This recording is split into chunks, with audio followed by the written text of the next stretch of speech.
Yo, what's good? What's good? Welcome to the Epic Entertainment Critics. I am Antoine. So, went to see Dark Phoenix, and I have a review right after the intro.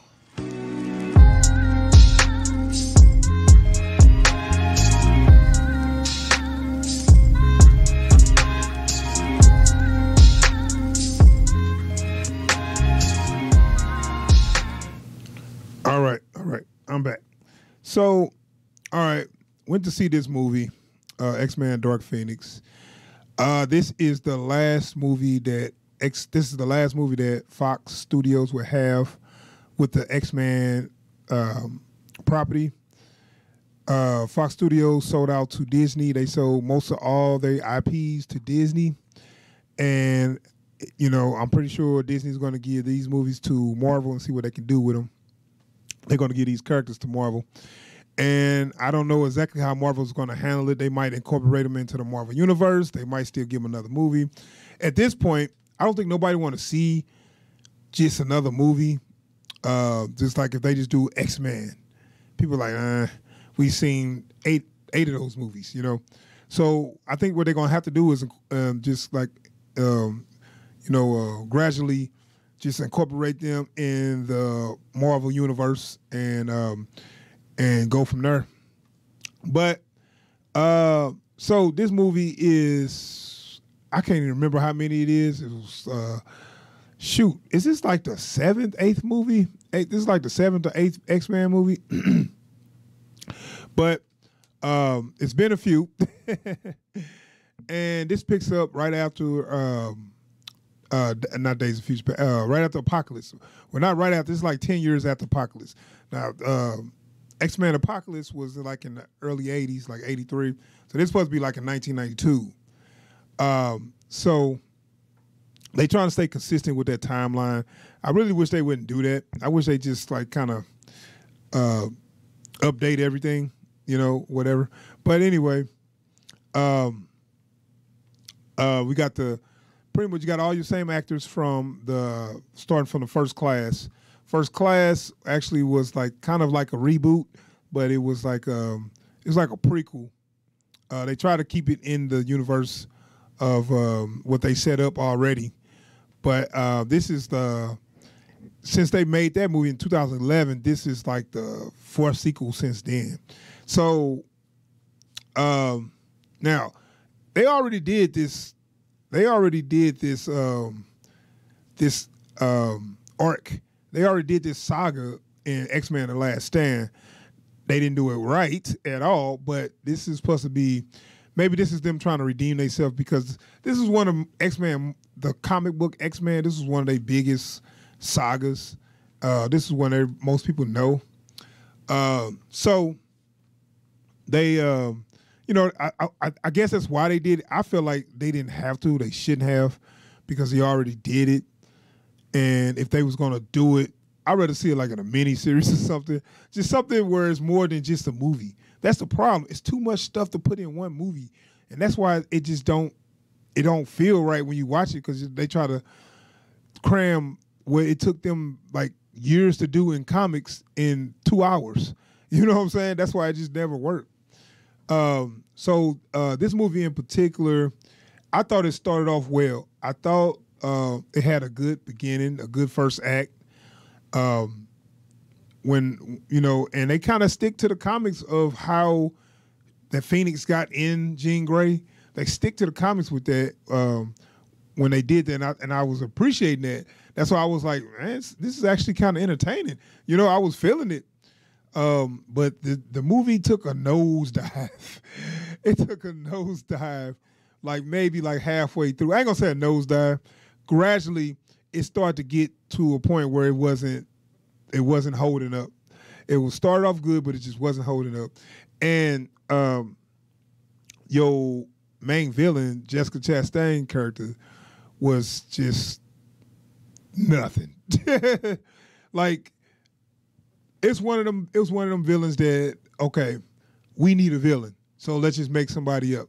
I swear that's probably how they came up with this character. And I'm sure, something similar to that was in the comics. I'm not 100% familiar with the Phoenix Saga like like that. I remember some of it. I remember seeing it on the animated series, but I ain't just like sat down and like read that whole saga.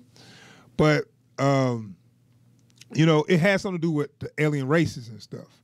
So they threw an alien race in here and didn't explain nothing about where they come from, what they, you know, what's their motivation, what's their form. They just like kind of like popped out of nowhere.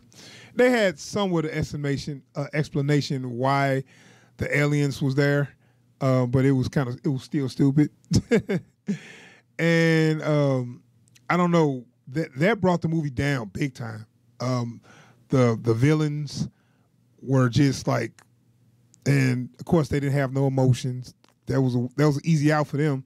So now we got some robotic people that has no emotions, that doesn't emote anything. So okay, now we don't have to act them to get. We don't have to ask these actors to give us nothing big. We can just be, you know, they could just come in and be stoic and flat as they want. And so that was my main problem with the movie. Now, if you want to go look at the Jean Grey Phoenix stuff, that wasn't handled well. It started off pretty good, but it got to a point, like when she got the Phoenix in her, I thought that was pretty good. Then it started getting to a point where everybody's trying, hey, Jean, let me talk to you, Jean. And it's like, at some point, maybe you ought to just leave her alone. And that was kind of funny because every time she hurt someone, it was by accident, you know, just because they just kept on bothering her. They kept on fucking pressing her. And let's talk, Jean. She's like, look, leave me alone. and you know, it just got to that point. And so showing Michael Fassbender on that scene, bringing him in actually was a great move because he always A1 on these movies. It seemed like these movies more Magneto's story than anybody else. It's basically Charles and Magneto's story. But and James McAvoy was acting his ass off. He's the only person taking this serious. But I like. I like, you know, I really like the action. The action is still real good. It's just that the story be like this good action is the story bring it down so much that, you know, you can enjoy it, but after a while you get numb to it because it's not telling a good story. It's not the action ain't translating to a good story. But I did enjoy this scene here, this scene on the train. That was like a good, real good action set piece, the way they did that. But again, the villains made me so pissed off because they were so nothing. They was just like faceless things that didn't do, you know, it just, they wasn't interesting at all.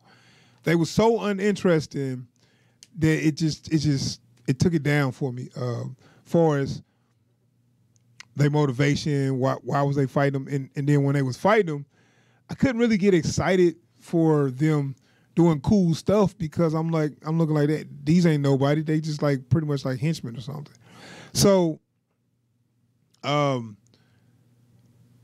don't want to spoil a lot of things. Jennifer Lawrence character, let's say Mystique, Jennifer Lawrence character just wasn't in her that much. And I could tell that she probably didn't want to do this. And I was hearing behind the scenes that she really wasn't going to come back. And they talked her into it. They probably gave her a ton of money. And I could tell she just kind of like came back for a couple scenes and she got the hell out. So, yeah, you know what? And that's the thing about X-Men, man. X-Men works better as a show than a movie because it's too much story to tell. And it's too many characters. That's another thing. It's too many characters, and it's too much of a story. The storyline is just like it runs too long. They could do a series, mini-series, or whatever, but you just can't. You just can't cram 20 years of comics in 2 hours. It's just not going to work. So. what I think about the movie on the whole, it was not as bad as critics are saying. It's not as bad as critics are saying, but it's just not. It's not that good, as far as a narrative. Just following the movie narrative is not that good. But you can enjoy some things in it, especially if you grew up liking these characters. You're gonna want to see them on screen. If we talk about more of the characters, Storm, I think she's fine. I heard somebody talk about they didn't like Storm on her. The girl that plays Storm, I mean, she's a fine black girl. I mean, what you want with the white hair? She looks like the character. She's trying to talk with an African accent, but it's okay. They don't give her much to do. She's a side character. Her and Nightcrawler is pretty much a side character. And I was watching this like, you know what? They're not gonna give Jubilee no love, huh? I'm like 8 movies in, and y'all can't just get one little Asian girl with a yellow jacket. I'm just saying, dude. But yeah, on the whole, I'm gonna give it a rating, man. On the whole, this movie, it's like a C. It's just all right. I give it all right. I'm not gonna give it a whack, and I'm not gonna give it a dope either, because it wasn't even. It started off good, had a good idea, but I felt like it was rushed. I think they just had to rush it and get it done, and they just kind of put some stuff together, and that's why it felt like they had half of a good movie, and then the other half was just some trash they put together. So just for that, I give it all right. You might enjoy it for the spectacle, for the for the action, for the fun ride, but on the narrative, it did not hold up. All right, so that is my review for X-Men Dark Phoenix. Yeah, you can go see it. It's worth going to see it at the theater. But I go see it with caution. Don't go in there expecting it to be the shit. All right, I'm out of here. Appreciate you for checking out the video. I'm out of here. Peace.